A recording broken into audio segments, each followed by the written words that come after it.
So Portrait of Ruin is one of my favorite Castlevania games ever, but before I tell you guys what happens in it, first some backstory because this game is actually a sequel to Bloodlines. There you play as two different characters, John Morris, who uses the vampire killer whip, and Eric Lecarde, who uses a spear, and basically it's set during World War I, and during all that mayhem, Dracula decides to make his triumphant return like we don't have enough crap to deal with. Anyway, John and Eric travel all over Europe, beat up Dracula's minions, and eventually beat up Dracula himself. After that, John has a son and immediately dies, while Eric disappears. Several years later, it is now 1944, World War II is raging outside, and to make things worse, Dracula's castle is back. Hooray! So now it's up to John's son, Jonathan. to pick up the mantle. So, Jonathan. and his best friend slash love interest, Charlotte, go to Dracula's castle and encounter a money-hungry priest, definitely Catholic, who will act as the shop in this game. And also turns out that Jonathan. can't use the vampire killer because, well, nobody told him how to, I guess. And this puts him at a massive disadvantage, but guess we'll have to use whatever weapons we find in the castle. Anyway, they enter the castle and are immediately ambushed by this big-ass bull with no legs.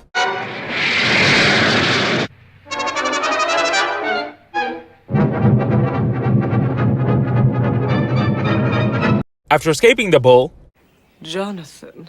and Charlotte find a phantom who calls himself Wind, and upon meeting him, they instantly want to send him back into the afterlife. But Wind reveals that he was fighting vampires but died, but instead of moving on, he decided that he wasn't quite done kicking ass. He also starts roasting the crap out of Jonathan. for not knowing how to use the vampire killer, but offers to train him so that he doesn't have to. Oh, and the greedy priest is here too. We've got to have money. Regardless, Wind explains that Dracula isn't even here and that castle was summoned by a different vampire named Bronner, and that he controls the castle through his paintings. Anyway, Jonathan. and Charlotte find a painting, and the only way to deactivate it is to go inside and defeat the boss of each painting. So they enter the painting, and it's a regular ass town but with monsters everywhere, and the boss is a headless horseman who has had a few upgrades since we've last seen him. After he dies, a vampire girl shows up and says she's the daughter of Bronner and then just dips. Why are you even here? Anyway, they head back to the castle and run into a bull with no legs again, and basically just finish the job.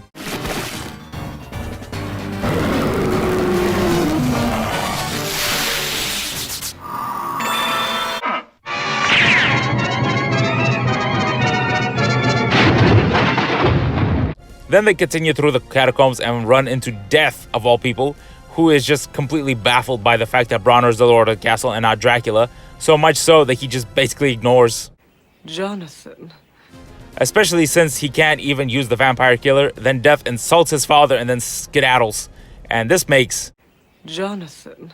Big mad, because he has daddy issues. Anyway, after they encounter Jonathan. and Charlotte find a painting of a pyramid, so I guess it's off to Egypt. Son of a bitch! Halfway through the level, Bronner and his daughters make an appearance and threaten, Jonathan. but let him live because 1, he's weak, and 2, Death is out there being a menace and is the primary threat.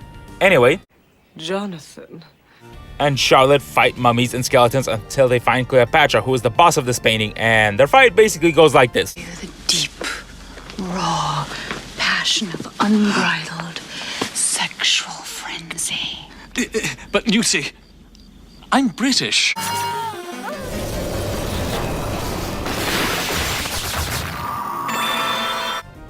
Anyway, onto the next painting, which is a circus, and just like every circus ever, logic and gravity doesn't exist, because this level is basically a big-ass circle where you have to platform on walls and ceilings, and the boss is a big-ass amalgamation of corpses, and it's very gross.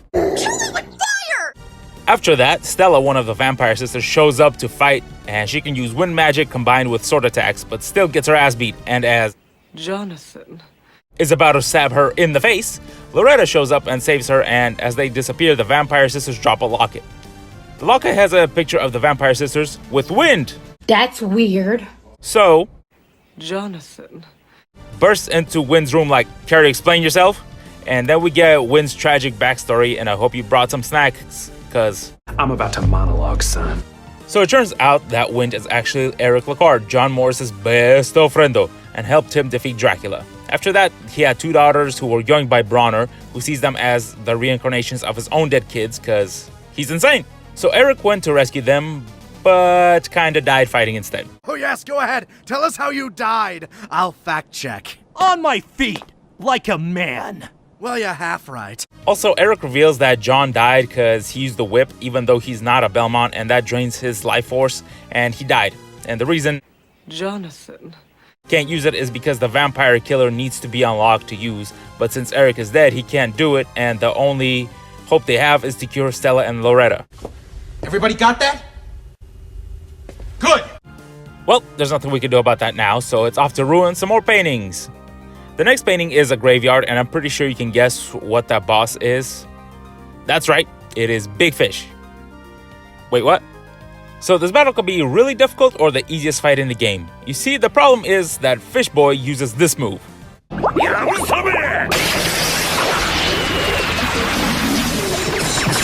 which obliterates your health. But the way you negate it is to summon Charlotte and have her use wind magic to negate it, and bing bada boom, it's free eats.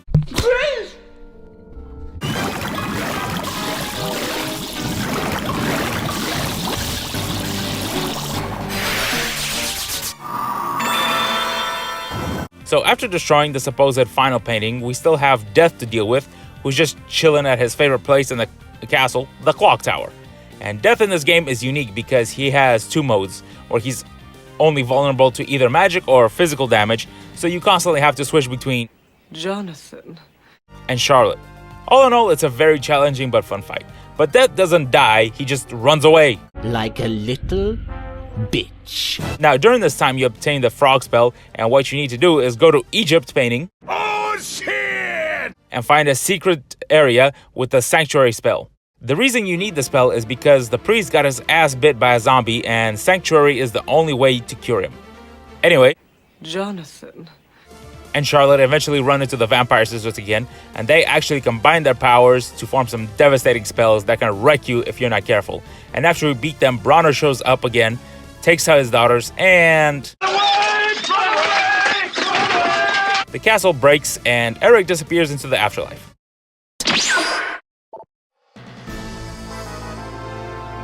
Well, this sucks. No, I'm just kidding. That's just a bad ending. What you're supposed to do is use the Sanctuary spell during the battle to cleanse the sisters of their vampirism. The only problem is that Sanctuary has a very short range. Charlotte can't be hit while casting it, and it is slow as crap. Like, Charlotte, sweetie, please, hurry up. I'm about to get hit by this 20-foot ice sword. Help! Hurry up! After the girls get purified, they're all like, but Jonathan. is like, enough of that crap.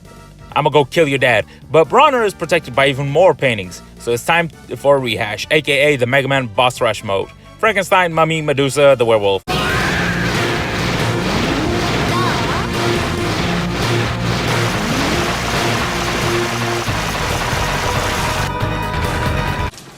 She's almost dead.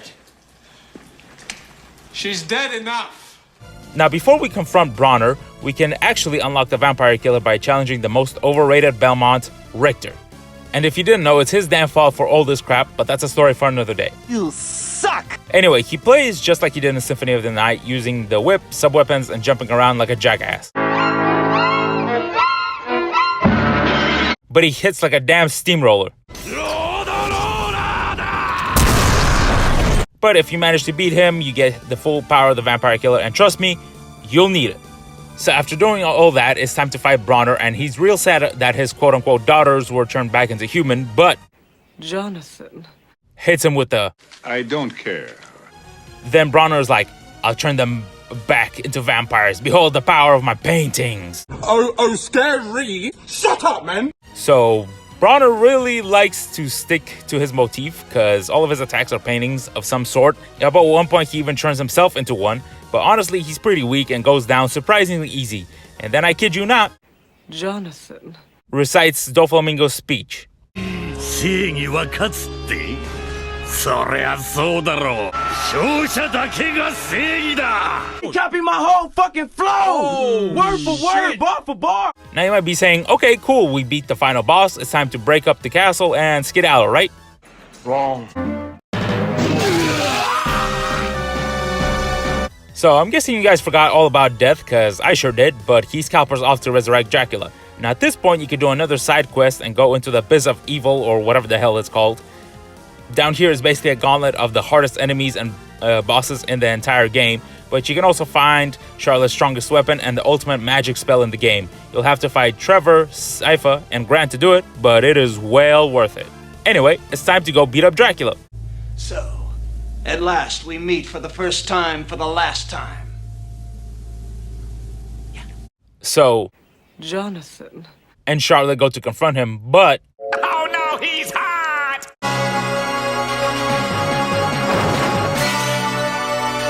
Sexy. so this is a 2v2 fight as Dracula spams fireballs while Death tries to stab you in the face.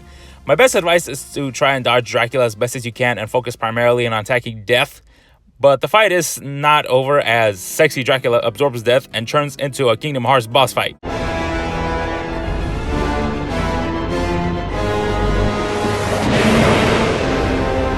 He's not that hard to beat except for his big ass claw attack, where you need to spam attacks as fast as you can, or it's practically an instant kill. I also recommend using the big summoning of the dead Belmont spell if you've got enough mana. Anyway, Dracula gives an evil speech. Now you see that evil will always triumph, because good is dumb. And then dies just like this.